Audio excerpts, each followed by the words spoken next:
রাতের অন্ধকারেও দাউ দাউ করে জ্বলছে আগুন, পুড়ছে একের পর এক বনাঞ্চল। বার্নাবাস শহরেও থাবা পড়েছে দাবানলের। ঘরবাড়ি ছেড়ে জীবন বাঁচাতে পালাচ্ছেন মানুষ। সতর্ক অবস্থায় দমকল কর্মীরাও। ভয়াবহ দাবানল ছড়িয়ে পড়ছে গ্রিসের রাজধানী এথেন্সের উত্তরাঞ্চলে। বার্তা সংস্থা রয়টার্স বলছে, দাবানল নিয়ন্ত্রণে প্রায় 400 দমকল কর্মী কাজ করছেন। আগুন নেভাতে বিমান ও হেলিকপ্টার ব্যবহার করা হচ্ছে, তবে তীব্র বাতাসের কারণে বেশ বেগ পেতে হচ্ছে তাদের। কর্তৃপক্ষ বলছে, আগামী 2-3 দিনে পরিস্থিতি আরও ভয়াবহ আকার ধারণ করতে পারে। এরই মধ্যে অঞ্চলটি থেকে বাসিন্দাদের নিরাপদে সরে যাওয়ার নির্দেশ দিয়েছে স্থানীয় প্রশাসন।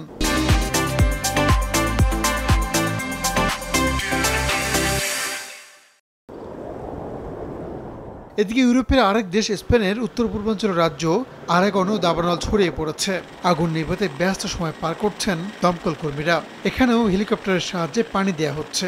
চলতি বছর বেশ কয়েকবার তীব্র দাবদাহের কবলে পড়েছে দেশটি। এতে ভয়াবহ দাবানলের ঝুঁকি বাড়ছে। আবহাওয়া অফিস থেকে সতর্কতা জারি করা হয়েছে। রাহানুল রানা, সময় সংবাদ।